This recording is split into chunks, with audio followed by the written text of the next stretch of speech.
All right, now that we've done a little investigation with this equation, this vertex form, and see how it relates to transformations, I think this will be a little bit easier to follow. So vertex form is our topic today. And vertex form is just another way that we can write quadratic equations.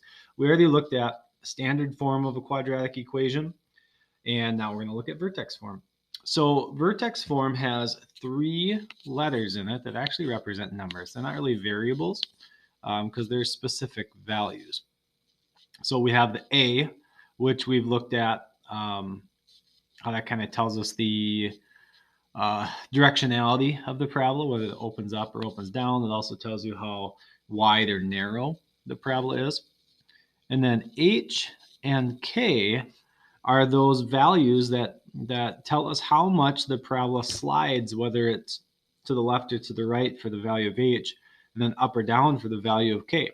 It's those translations. When you put that together, you get the coordinates of the vertex of the parabola. So just a reminder from our last lesson when we used Desmos, and I said, okay, what if I want to move this vertex to the right 5 and up 5? Well, I could change that H value to positive 5, and it moves the whole parabola to the right.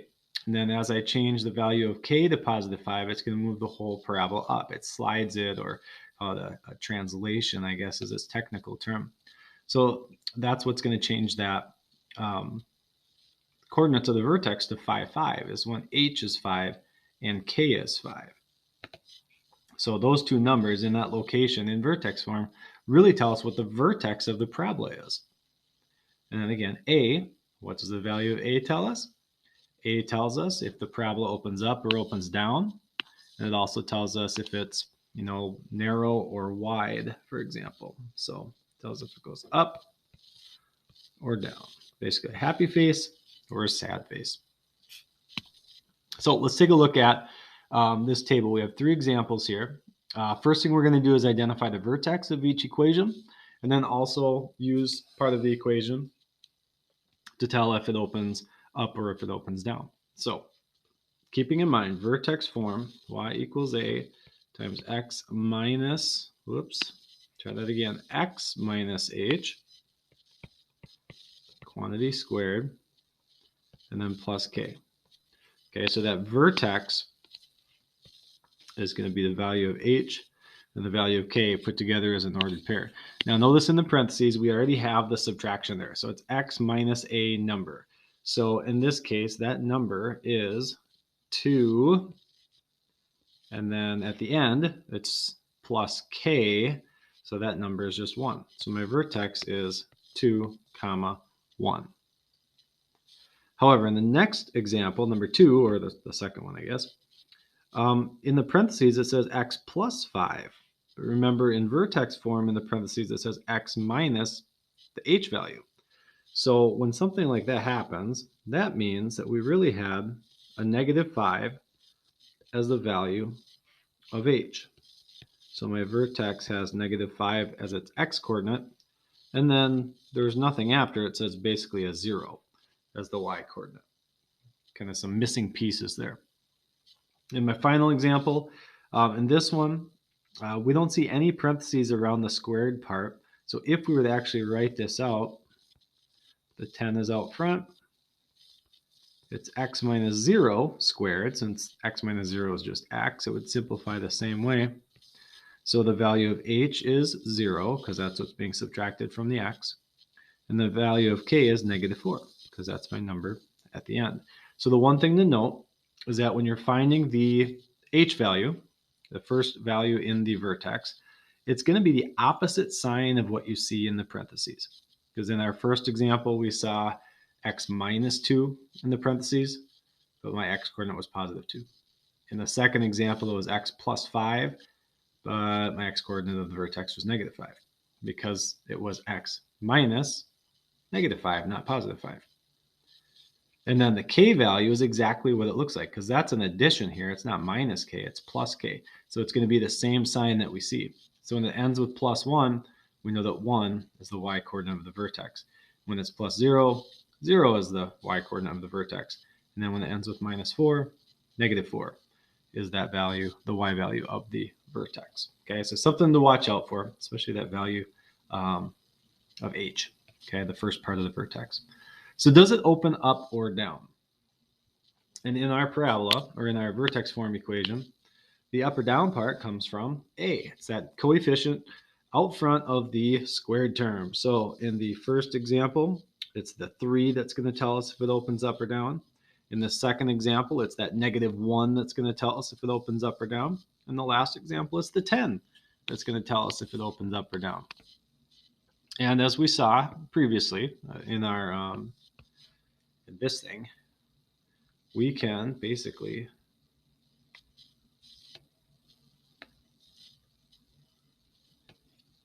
show that it's the value of a, that anytime it's positive, it's going to open up. My parabola opens upward, whether it's, a big positive number or a little positive number. But as soon as we make it a negative value for a, now it's reflected down. It opens down because everything was reflected downward. Okay, so if a is positive, it opens up. If a is negative, it opens down. Okay, so let's go back and assign our answer here. The first example, a was positive 3, so then that means it opens up. In the second example, that value of a, that leading coefficient, was a negative 1. That tells me that it opens down.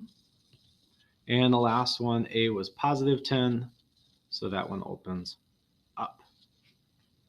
Okay, so when it's in vertex form, we can tell if it opens up or down and the coordinates of the vertex. So the last thing I want to do here is just talk about how to graph an equation when it's in vertex form. A little bit easier than just picking out random x values and solving for y. In this case, we can now find the vertex of the parabola, which is a very important point on the parabola. Let's just say that I have a point like that, which represents my vertex, and I know based on some graphing things that I have 2 other points along that curve using a table of values or something like that. I will be able to reflect those points to the other side. Because remember, we have this axis of symmetry that goes right through the vertex. So any point that's on the right is basically going to be reflected on the left. So it's going to be that same height and that same distance away from the vertex. And then we'll be able to graph the other side to make that mirror image. So we really only have to figure out the vertex and then one side of the parabola, because we can just mirror the other side. So let's look at how we do that. Here's an example. I want you to think about what are the coordinates of the vertex. Well, I see in the parentheses that it's x plus 5, but I remember vertex form was y equals a, parentheses, x minus h squared plus k. So if I were to model that with this equation, y equals, the value of a is negative 1 times x minus a number squared. Well, let's see. In my parentheses up here, it says x plus 5. But down below in vertex form, it's supposed to be x minus a number. I can't just put a 5 there because x minus 5 is not the same thing as x plus 5. So actually, I remember that means it's got to be a negative 5 because x minus negative 5 is the same as x plus 5. All right, so change that color there, negative 5. Okay, and at the end, plus the value of k. And because it says minus 3 there, I'm just going to remind myself that that is the same as adding a negative 3, just so I can see that that number is a negative number. So my vertex is actually negative 5, negative 3. All right, that's those numbers right there, h and k. I also know that, well, if I plot my point, I've got it right there. I also know that my parabola is going to open downward. Okay, so it's going to look something like this. Okay, I don't know exactly what it's going to look like, but I know it's going to open down from that vertex. So what I want to do is, since I have negative 5 as my x coordinate here, I am going to pick a couple more points. So let's say negative 4 is to the right, and then -3 is also to the right of that. And I'm going to try to figure out, how far down am I supposed to go with these, and plot some points and then reflect it on the other side. So I have to do a little bit of math. And when x is -4, y equals the opposite of -4 plus 5 squared minus 3. Parentheses first, so -4 plus 5 is 1. Then exponent second, 1 squared is still 1. So I have -1 minus 3, which is also -4. So let's see, -4 is right there. The other thing I probably could have done is draw my axis of symmetry through the vertex before I forget which one is the vertex. There we go. So then I can reflect that point over. It's just on the other side, one spot. And finally do the same thing for my new x value. Let's change this to be, let's see, -3. Parentheses first. So -3 plus 5 is 2. And 2 squared is 4. -4 minus 3 is -7. So I plot the point -3, -7, 6, 7 right there. And then I can reflect it. Notice how this is 2 units away from my axis of symmetry. So I go 2 units across at that same level of -7. That's going to be that mirror image, that reflection. And that's going to allow us to graph our parabola without having to have too many points in my table. So there is my parabola. It opens down, and it has a vertex at -5, -3. Let's look at one more. All right, so here's our equation. Y equals 1/2 times x minus 2 in parentheses squared plus 1. Can you identify the vertex for me? All right, well, hopefully you remember that because the parentheses has x minus 2, and the vertex form would tell us that's where the h value is, right? It's x minus a number, x minus h. H is 2, okay, which represents the x coordinate of the vertex. And then my k value is just +1 because my equation ends with +1. Now, I do also notice that my coefficient here at the beginning is 1/2. Okay, it's still a positive number, so when I plot my vertex, 2, 1, I do know that it's going to open up, okay, but not quite at that regular angle that I'm used to seeing. Because that is a fraction less than 1, it's between 0 and 1, my parabola is probably going to look a little bit more like this, probably better rounded, but it's going to be wider than what I'm used to seeing. It's going to be stretched out more. All right, so we're going to have to keep that in mind as we plot our point. So we're going to want to stretch this out a little bit. So 2, 1 is my vertex, which means I have my axis of symmetry right through that point. So I draw my dashed line to represent my axis of symmetry. And I know that any point I plot on the right as this goes up, I can mirror that on the left the same distance away. So I want to actually make this spread out a little bit. So I'm going to go to 4 and 6 for mine because it's stretched out, because I know that it's stretched out by a factor of 1/2. I want to do this. All right, so I'm going to go to 4 and 6 as my x values, and I am going to substitute and do a little bit of math. So if x equals 4, so 1/2 times 4 minus 2 squared plus 1. Remember to follow order of operations. 4 minus 2 is 2. Then we do exponents, so parentheses, then exponents. 2 squared is 4. So half of 4 is 2. So that's 2. And 2 plus 1 is 3. So 4, 3 is another point on my parabola.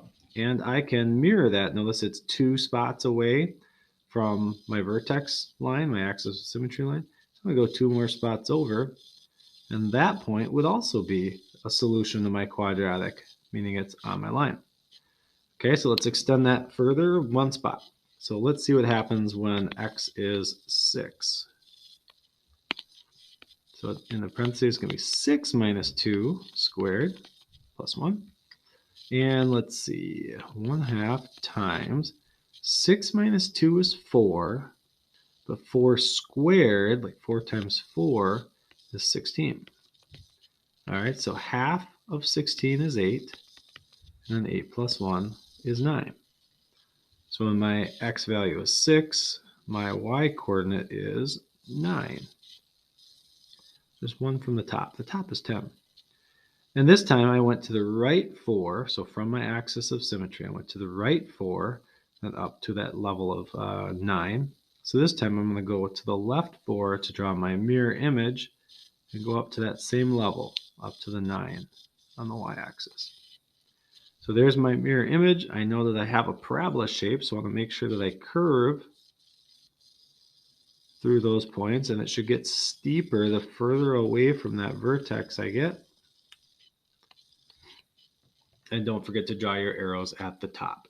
Okay, and again, it's not going to be perfect when you graph it, but just try your best. Okay, so when you're graphing in vertex form, find the vertex first, then just choose a couple numbers that are a little bit bigger than x, and then do a little substitution to find your y values. And once you find a couple points on one side of your parabola, the right side, for example, you can do a mirror image on the left-hand side to finish it off.